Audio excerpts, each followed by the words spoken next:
Nilailah seseorang melalui pertanyaan-pertanyaannya, bukan melalui jawabannya. Dari pertanyaan yang diajukan nanti kelihatan tipe orang ini seperti apa.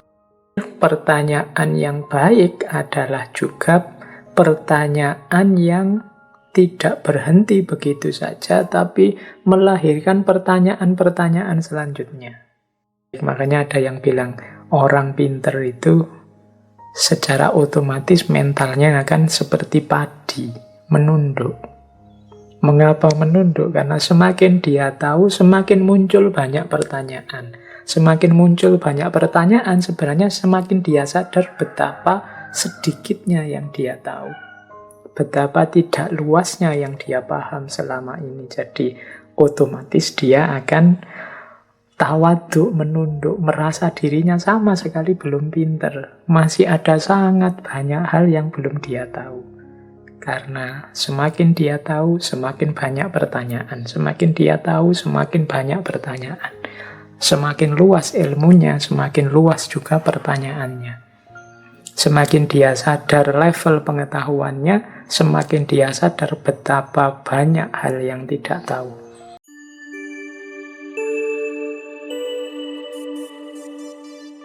Assalamualaikum warahmatullahi wabarakatuh. Bismillahirrahmanirrahim.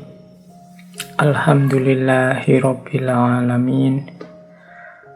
Wa bihi nasta'inu ala umurid dunya waddin. Allahumma sholli wa sallim wa barik ala habibina wa syafi'ina sayyidina wa maulana Muhammadin wa ala alihi wa ashabihi wa man tabi'ahum bi ihsanin ila yaumiddin. Amma ba'du. Bismillah. Mari kita lanjutkan, kita istiqomahi ngaji filsafat kita dalam rangka menambah wawasan, mencari cahaya ilmu. Semoga nanti kita bisa mendapatkan barokahnya ilmu. Malam hari ini kita memulai sesi yang baru. Saya memberi judul sesi bulan ini sebagai metode berfilsafat.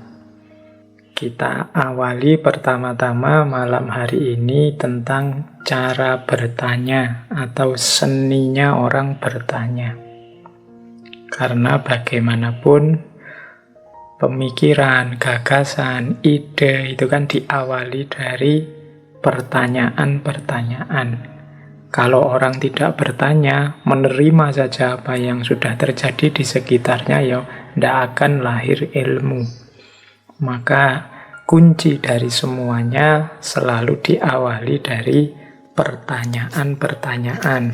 Maka malam hari ini kita awali sesi metode berfilsafat dengan seni bertanya. Baik, bismillah, langsung saja. Ya meskipun tetap kita bahas pelan-pelan ya. Nanti semoga rekamannya bagus sehingga kalau ada yang ingin diulang, dipelajari lagi bisa dicek di rekamannya. Baik, saya awali dari quote-quotes dulu ya, biar teman-teman siap mentalnya untuk tema hari ini. Biasanya quote ini saya taruh di belakang. Malam hari ini saya taruh di depan. Ada beberapa quote bagus yang menurut saya untuk menyemangati kita belajar tentang pertanyaan. Yang pertama dari Edward de Bono. Edward de Bono ini adalah aslinya seorang dokter, psikolog, penulis, filosof juga, konsultan juga. Beliau yang mempopulerkan istilah berpikir lateral. Beliau juga yang nulis buku yang judulnya 6 Topi Berpikir. Dan beliau ini yang punya gagasan agar di sekolah-sekolah itu juga diajarkan metode berpikir yang benar. Tidak hanya nunggu kalau kuliah, kalau masuk jurusan filsafat. Buku-bukunya banyak, termasuk yang diterjemahkan dalam bahasa Indonesia. Nah, beliau punya quote bagus tentang pertanyaan, yaitu asking a question is the simplest way of focusing thinking. Menanyakan sebuah pertanyaan itu cara paling mudah untuk memfokuskan pemikiran. Jadi, kalau kita ingin fokus, coba bertanyalah. Jangan dikira bertanya itu diawali dari tidak tahu apa-apa. Bertanya itu diawali dari rasa ingin tahu. Karena pengetahuan sebelumnya dirasa belum memuaskan. Maka cara untuk fokus itu yang paling mudah adalah bertanya. Kalau teman-teman misalnya baca buku, ingin mudah paham buku itu, coba rumuskan pertanyaan-pertanyaan yang berhubungan dengan isi buku, dan nanti setelah bukunya kita baca, coba jawablah. Mungkin tidak harus full buku, mungkin di tiap bab, mungkin di tiap subbab. Coba rumuskan pertanyaan-pertanyaan, baik yang isinya informatif dari buku itu maupun yang isinya bertanya karena kita tidak paham, ingin penjelasan lebih jauh. Nah, itu boleh, bukunya nanti dicoret-coret isinya pertanyaan-pertanyaan. Ini memudahkan fokus. Daripada mungkin membaca buku sambil lalu saja, sambil santai, sambil melakukan apa, yaitu biasanya tidak fokus. Untuk fokus itu ada pertanyaan-pertanyaan yang ingin kita tahu jawabannya. Ini membuat kita fokus. Malam hari ini misalnya, teman-teman kan sudah ngerti, ngajinya temanya adalah tentang cara bertanya atau seni bertanya. Mungkin sudah ada pertanyaan-pertanyaan di pikiran kita, cuma tidak kita rumuskan dengan baik. Boleh sekarang ditulis, misalnya dalam bentuk pertanyaan, bagaimana sih cara bertanya yang baik itu? Bagaimana sih cara membangkitkan minat untuk bertanya itu? Kemudian apa sih ukuran-ukuran pertanyaan, disebut pertanyaan bermutu atau tidak itu? Coba bikin pertanyaan sebanyak mungkin. Nanti kita akan lebih fokus mendengarkan ngaji ini. Karena apa? Kita punya pertanyaan yang butuh untuk dijawab. Filsafat itu lahir ya karena orang bertanya. Tidak puas dengan jawaban-jawaban yang ada sebelumnya yang dianggap mitos, seperti dari zaman Yunani. Jadi orang bertanya, hari ini mengapa teman-teman kebingungan luar biasa, zaman hoax, zaman berita palsu, zaman informasi buatan, kita bingung, kita terombang-ambing. Mungkin karena kita terbiasa menerima, menelan begitu saja informasi. Kita tidak terlatih bertanya dan mempertanyakan. Sehingga akhirnya kita bingung sendiri karena kita tidak fokus. Tadi ada info A, sekarang ada info B, mungkin besok ada info C.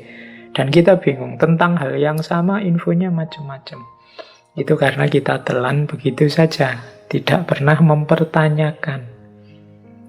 Makanya kata Francis Bacon, a prudent question is one half of wisdom.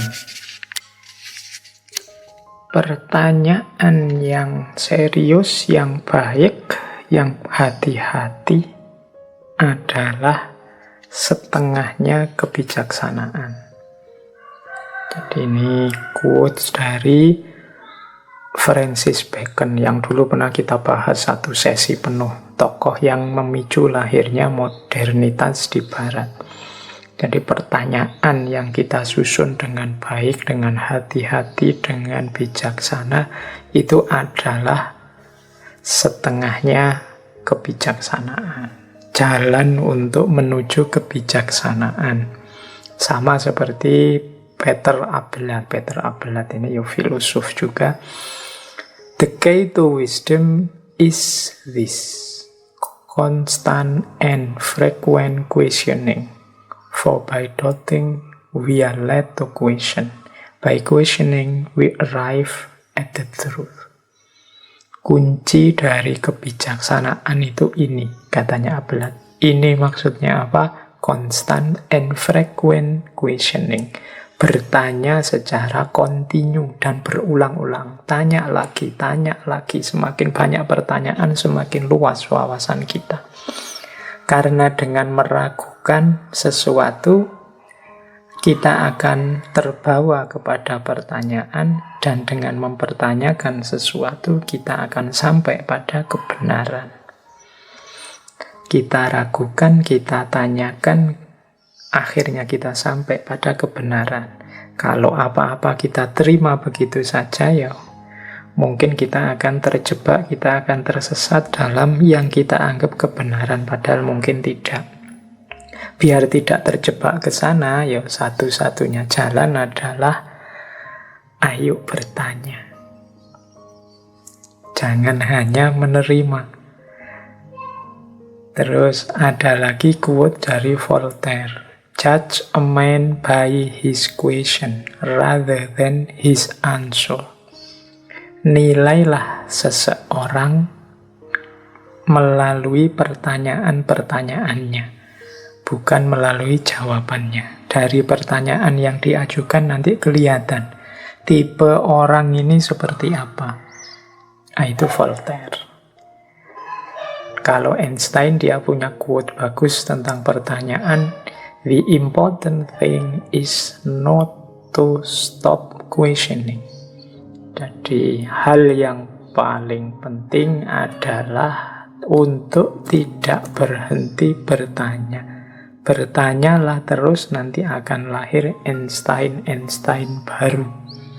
Orang-orang pinter baru yang banyak. Jadi quote-quote ini menurut saya sudah cukup untuk memprovokasi kita betapa pentingnya pertanyaan untuk dunia ilmu maupun dunia filsafat maupun untuk kehidupan kita. Kalau tidak ada orang bertanya, tidak akan lahir ilmu baru. Kalau tidak ada ilmu baru, ya dunia ini tidak akan berubah. Siapa yang ingin mengubah dunia, kuncinya ilmu. Siapa yang ingin menghidupkan ilmu, antara lain dengan bertanya. Oke, terus saya bawakan juga ini beberapa hikmah sebelum kita membahas pertanyaan, ya, biar ada unsur ngajinya. Ada beberapa ayat Al-Quran yang memang konotasinya mendorong kita untuk bertanya. Jadi pertanyaan itu dalam pandangan saya secara hikmah punya 3 peran yang dimainkan. Peran yang pertama adalah orang yang bertanya itu adalah orang yang sadar bahwa dirinya tidak tahu. Dan ini nanti akan jadi awal lahirnya ilmu. Orang sadar bahwa dirinya tidak tahu itu penting. Imam Ghazali kan membagi klasifikasi manusia di dunia keilmuan itu kan ada 4. Yang pertama, orang yang tahu bahwa dirinya tahu. Ini kita harus berguru pada orang-orang seperti ini. Orang yang sadar kalau dia tahu. Karena memang dia tahu. Orang pinter yang sadar dirinya pinter. Ini orang yang perlu kita ikuti. Ada jenis kedua. Orang pinter tapi yang tidak sadar kalau dia ini pinter.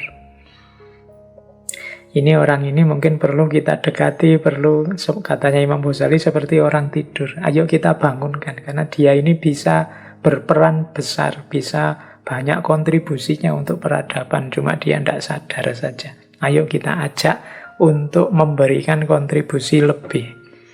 Ini orang yang tidak tahu kalau dirinya tahu. Sebenarnya ilmunya tinggi dia, sebenarnya luar biasa wawasannya. Hanya saja mungkin dia tidak sadar nilai dirinya. sehingga manfaatnya kurang besar, atau jangan-jangan mungkin lingkungannya memposisikan dirinya yang membuat dia tidak sadar bahwa dia itu penting. Itu tipe orang jenis kedua. Ada tipe jenis ketiga, yaitu orang yang tahu kalau dia tidak tahu. Ini yang saya sebut tadi ya. Jadi orang ini tidak ngerti, sadar juga kalau dia itu tidak ngerti. Saya itu belum baca bukunya Pak, saya tidak tahu Pak, saya belum paham Pak. Ini rojulun yadri annahu la yadri. Orang yang tahu kalau dia tidak tahu. Orang seperti ini biasanya orang yang terbuka, mau belajar. Orang-orang inilah yang biasanya mampu melahirkan pertanyaan-pertanyaan secara kreatif karena dia ingin tahu. Makanya dia bertanya karena dia sadar dirinya tidak tahu. Orang seperti ini kalau ngomong, kalau posting itu biasanya ya tidak banyak menggurui. Tapi bertanya, ingin memberdayakan dirinya biar dia dari tidak paham menjadi paham. Ini rojulun yadri annahu la yadri. Orang yang sadar bahwa dirinya tidak tahu. Yang paling bahaya itu jenis keempat. Jenis keempat ini orang yang tidak tahu kalau dirinya tidak tahu. Orang yang tidak sadar kalau dirinya itu tidak ngerti. Berarti dia ini orang yang tidak tahu tapi merasa tahu.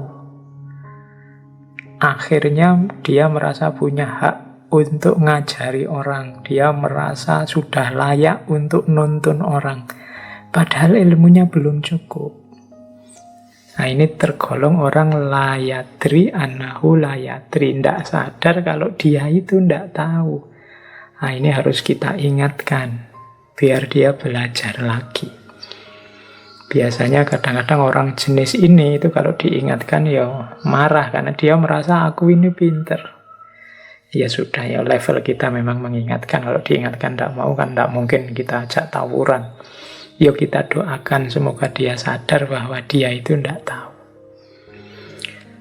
Oke, ada ayat yang banyak sekali dikutip, disinggung, diceramahkan tentang bertanya ini, yaitu surat An-Nahl ayat 43 yang bunyinya fas'alu ahla dzikri in kuntum la ta'lamun. Bertanyalah kalian kepada orang-orang yang tahu, ahla dzikri in kuntum la ta'lamun, kalau kalian tidak tahu. Jadi memang tugasnya orang yang tidak tahu itu bertanya pada yang tahu. Orang yang tidak paham bertanya pada yang paham. Jangan yang tidak paham ngomong macam-macam, menjelaskan macam-macam. Itu nanti malah menyesatkan orang. Belajar dulu, memahami dulu. Fas'alu ahla dzikri in kuntum la ta'lamun. Jadi ini hikmahnya pertanyaan. Jadi yang pertama, membawa kita dari dunia ketidaktahuan yang gelap menuju dunia pemahaman yang terang. Yang kedua, pertanyaan ini kadang-kadang bukti dari perhatian dan tanggung jawab. Pertanyaan dari orang tua kepada anaknya, pertanyaan dari guru kepada muridnya. Ini kan pertanyaan-pertanyaan yang menunjukkan perhatian dan tanggung jawab. Bahkan dari Allah kepada hambanya, kan banyak sekali ayat-ayat Al-Quran itu yang isinya pertanyaan-pertanyaan, baik yang memang bertanya maupun yang retoris. Misalnya, bukankah aku Tuhanmu? Dengan banyak Al-Quran yang artinya begitu. Kemudian, afala ta'qilun, tidakkah kalian berpikir? Kemudian, pertanyaan-pertanyaan. Alam taro kaifa fa'ala rabbuka bi ashabil fil. Tidakkah engkau melihat bagaimana Allah memperlakukan kepada ashabul fil? Ini pertanyaan-pertanyaan untuk mendidik. Karena perhatian, kasih sayang, kepedulian. Ini sama seperti orang tua kepada anaknya. pertanyaan guru kepada muridnya. Kalau ada guru tanya pada murid kan tidak mungkin, wah guru ini tidak ngerti kok tanya, kan tidak begitu. Tapi pertanyaan itu wujud dari perhatian, tanggung jawab, dan kasih sayang. Ini saya bawa contohnya misalnya dari surat Al-Baqarah ayat 133. Am kuntum syuhada'a idh hadara Ya'qubal mautu idh qala libanihi ma ta'buduna mim ba'di. Ini Nabi Yakub suatu ketika saat beliau menjelang meninggal, idh hadara Ya'qubal maut, sedang menghadapi maut. Pertanyaan terakhir diajukan kepada putra-putra beliau, mata buduna mimbakti, wahai anak-anakku, kalau aku sudah pergi, apa yang akan engkau sembah? Nah, ini karena beliau khawatir nanti apa yang dilakukan putra-putranya kalau sudah tidak dikawal lagi, kalau sudah beliau tidak ada. Ya karena putra-putra beliau orang yang soleh, jawabannya qalu na'budu ilahaka wa ilaha abaika Ibrahima wa Ismaila wa Ishaqa ilaha wahida wa nahnu lahu muslimun. Jawab putra-putra beliau, ya kami menyembah Tuhanmu, Tuhan nenek-nenek ayah-ayah terdahulu Ibrahim, Ismail, Ishak, Tuhan yang satu. Dan kami kepada Tuhan yang satu itu berpasrah diri. Nah, ini contoh, bukan berarti Yakub itu bertanya yang sifatnya menyelidik atau menguji. Nah, ini pertanyaan ini dalam rangka perhatian, kasih sayang, dan tanggung jawab. Itu mode kedua. Ada lagi mode ketiga, pertanyaan yang sifatnya nasihat. Ini banyak ya nasihat-nasihat dalam bentuk pertanyaan. Apa kita akan kembali ke zaman jahiliyah? Ini pertanyaan-pertanyaan seperti itu. Isinya nasihat, yo kita jangan kembali lagi ke zaman jahiliyah. Di situ saya contohkan misalnya pertanyaannya Rasulullah tiba-tiba kepada para sahabat. Atadharuna manil muflis. Tahukah kalian siapa orang yang rugi itu? Nah, ini kan seperti guru pada muridnya, tapi hakikatnya ini nanti nasihat. Para sahabat menjawab, loh orang rugi itu orang yang tidak punya uang, tidak punya harta benda, tidak punya dirham. Tapi terus Rasulullah menjawab, nah orang rugi itu silahkan dicari hadisnya ya, orang yang nanti di akhirat merasa membawa banyak amal, merasa membawa banyak pahala, tapi ternyata setelah dihisab, dihitung, dia sering melakukan hal-hal yang menyakiti orang lain, menyusahkan orang lain, kemudian membuat orang lain sengsara dan sebagainya. Wah, bahkan safaka damahadza, kalau di hadis itu mengalirkan darah orang lain, membunuh orang lain.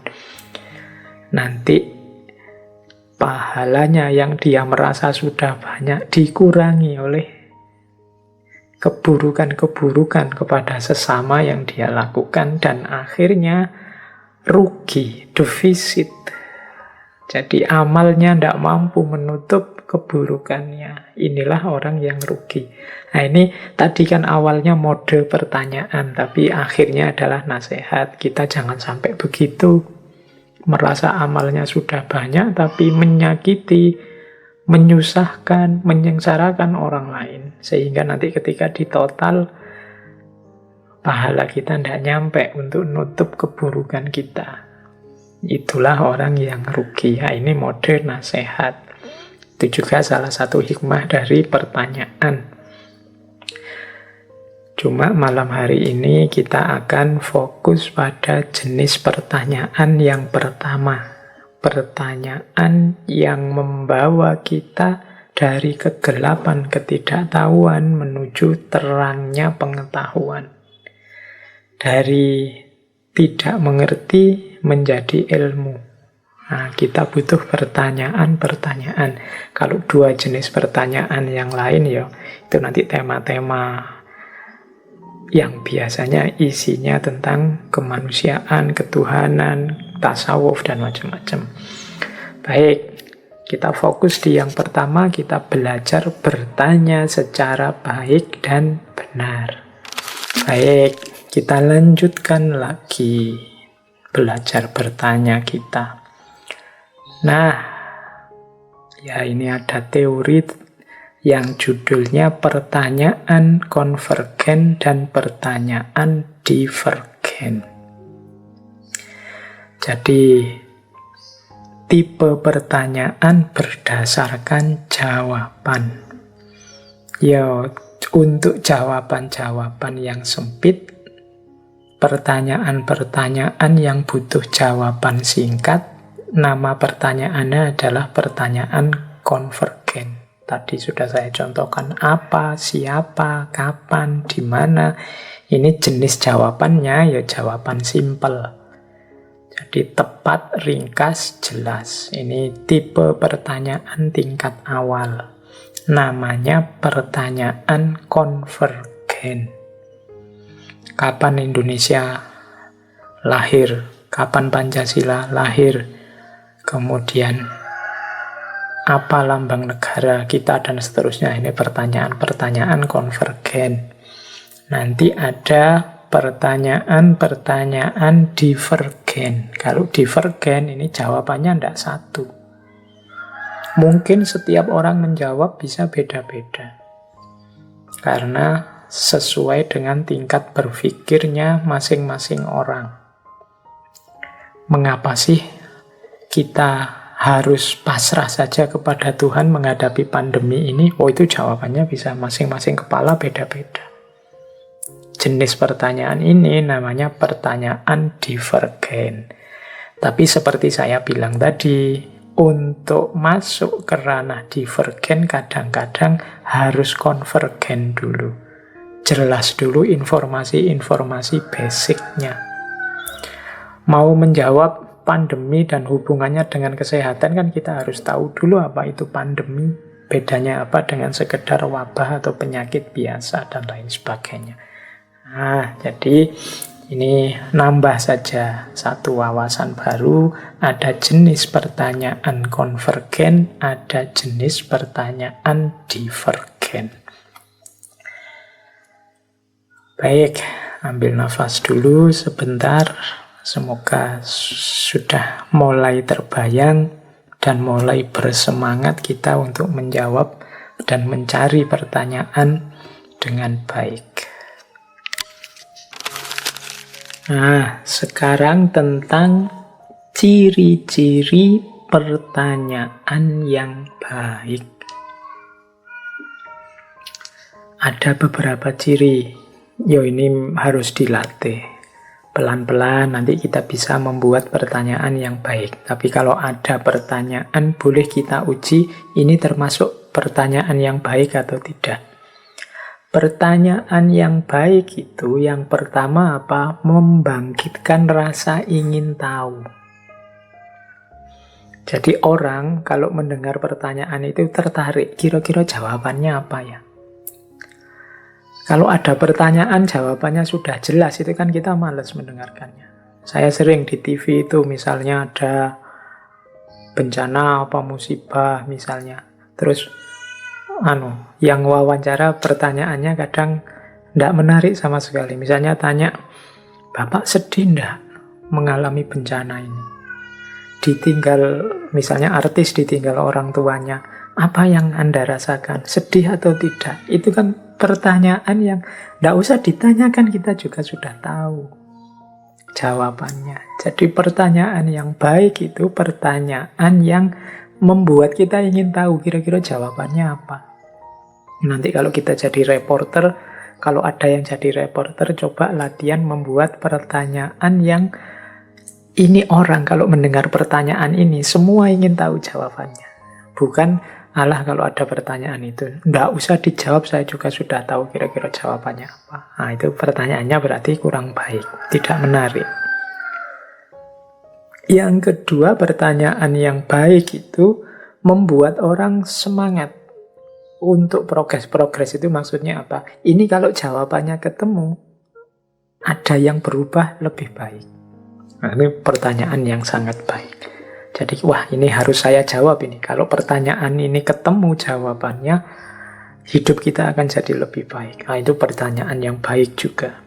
Kalau tadi saya bisa jawab tipe orang seperti apa aku ini, nah kalau ketemu ini, wah aku bisa berubah jadi lebih baik. Nah, cari pertanyaan-pertanyaan yang membangkitkan semangat untuk jadi lebih baik. Jadi semangat untuk progres. Ini mungkin di TV-TV, di podcast-podcast, teman-teman latihan membuat pertanyaan yang kalau itu ditanyakan, ada jawaban yang konstruktif, kreatif, membuat hidup jadi lebih baik. Nah, berarti itu pertanyaan yang baik. Yang ketiga, pertanyaan yang baik itu yang memicu diskusi yang reflektif. Ya memang jawaban pastinya tidak ketemu, tapi ini membuat kita berdiskusi dengan reflektif. Reflektif itu dengan mendalam.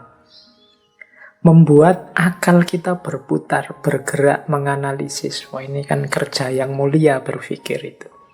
Jadi pertanyaan yang membuat kita berefleksi itu adalah pertanyaan yang bagus. Kemudian ciri pertanyaan yang baik lagi adalah pertanyaan yang membuat kita fokus dalam pembahasan. Jadi jangan menanyakan sesuatu yang membuat temanya melebar kemana-mana. Hari ini temanya apa, malah tanya tentang apa. Ini bukan pertanyaan yang baik. Ya memang orang harus banyak tanya, tapi kan juga harus ngerti momennya. Nah, pertanyaan yang baik itu membuat orang tambah fokus, tambah paham terhadap permasalahan. Pertanyaan yang baik juga memancing pemikiran yang kreatif, membuat orang ingin tahu jawaban-jawaban yang baru. Ini kan fungsi kreatif dari pertanyaan. Ini nyambung dengan selanjutnya, melahirkan kemungkinan-kemungkinan baru. Jadi pertanyaan-pertanyaan yang membuat orang, wah, ini mungkin A ini jawabannya, mungkin B ini jawabannya. Wah, tidak terfikir ke situ. Gara-gara pertanyaan ini kita jadi berpikir ke sana. Nah, ini pertanyaan yang baik. Jadi melahirkan kemungkinan-kemungkinan yang baru. Terus pertanyaan yang baik itu menampakkan asumsi-asumsi yang tersembunyi.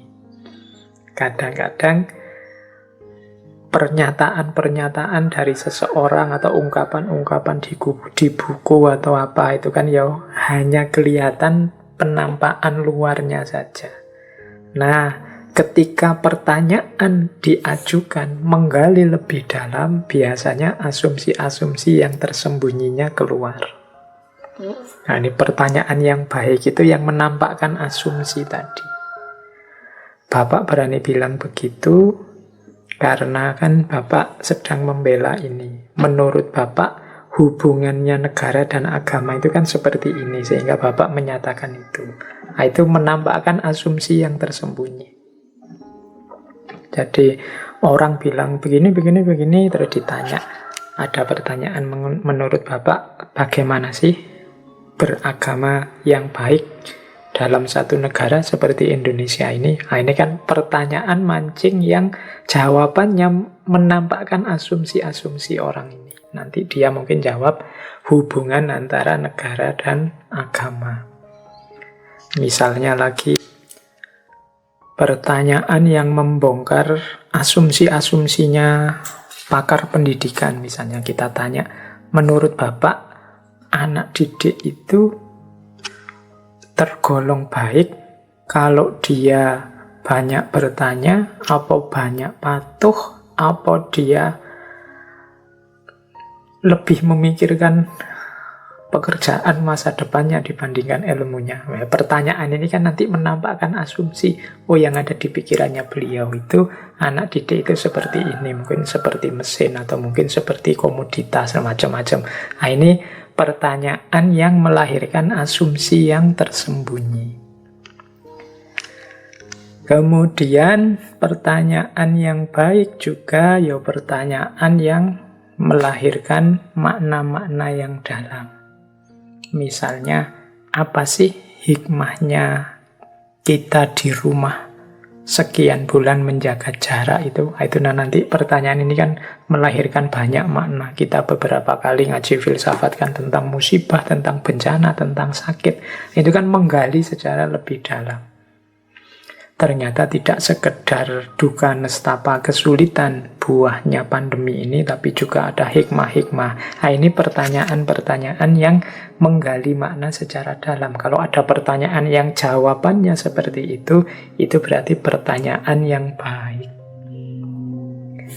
Dan yang terakhir, pertanyaan yang baik adalah juga pertanyaan yang tidak berhenti begitu saja, tapi melahirkan pertanyaan-pertanyaan selanjutnya.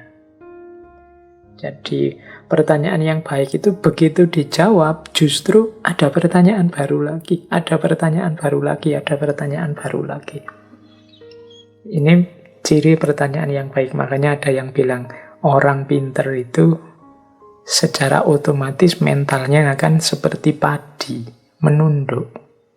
Mengapa menunduk? Karena semakin dia tahu, semakin muncul banyak pertanyaan. Semakin muncul banyak pertanyaan, sebenarnya semakin dia sadar betapa sedikitnya yang dia tahu. Betapa tidak luasnya yang dia paham selama ini. Jadi otomatis dia akan tawaduk, menunduk, merasa dirinya sama sekali belum pinter. Masih ada sangat banyak hal yang belum dia tahu.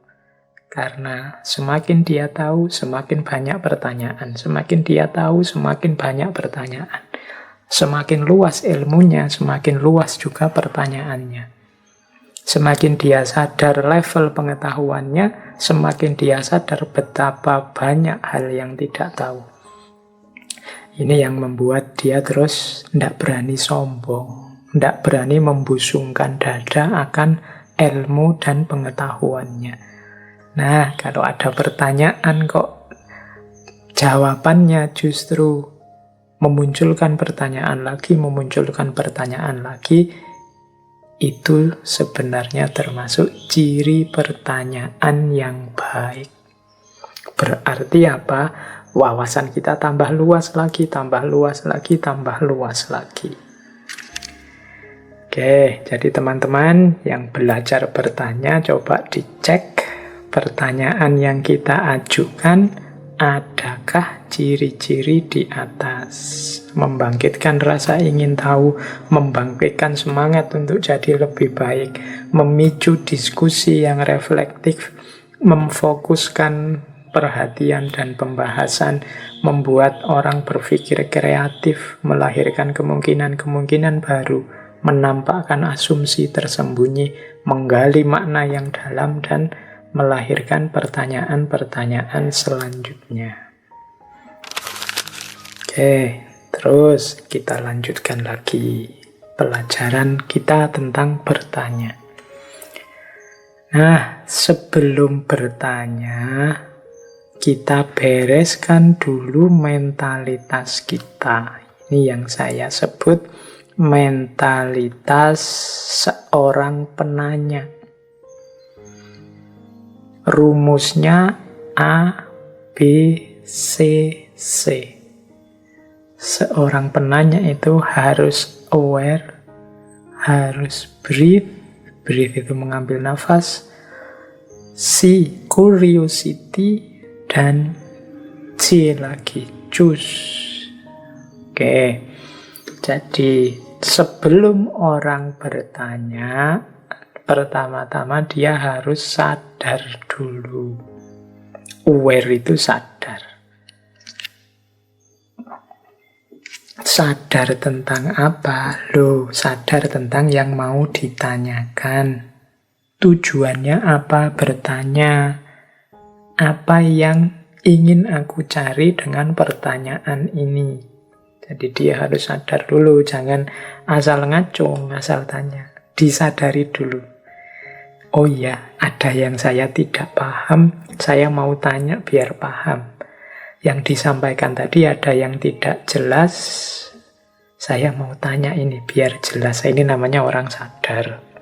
Tidak karena terpaksa, atau tidak karena iseng, atau tidak karena daripada semua diam, biarlah saya yang tanya.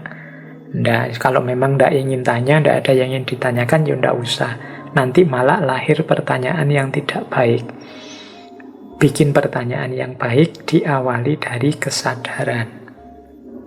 Nah, tapi sebelum mengajukan breathe itu ambil nafas dulu, kemudian coba berhenti sebentar, dilihat secara lebih objektif lagi. Ya macam-macam ya dia lebih objektif itu. Jadi apa benar aku belum paham, apa benar yang dijelaskan tadi memang belum jelas. Yang aku tanyakan ini kira-kira ada manfaatnya apa tidak, itu breathe. Jadi ya menurut saya memang saya harus tanya ini. Setelah ambil nafas sebentar. Jadi aware, breathe. Biar objektif, biar tidak iseng. Baru setelah itu curiosity. Curiosity itu dicek lagi diri kita. Sebenarnya kita itu ingin tahu apa sih? Apa kita sudah menjelajahi sebelumnya? Apa pentingnya yang kita ingin tahu itu? Itu curiosity, rasa ingin tahu. Apa aku sudah punya semua yang aku butuhkan? Kalau sudah punya, apakah aku perlu bertanya? Apa ya sudahlah, bisa aku cari sendiri jawabannya, atau bagaimana? Itu curiosity. Jadi aware, breathe, curious, ini persiapan mental kita sebelumnya. Jadi kalau tidak ada curious, tidak akan kita bertanya.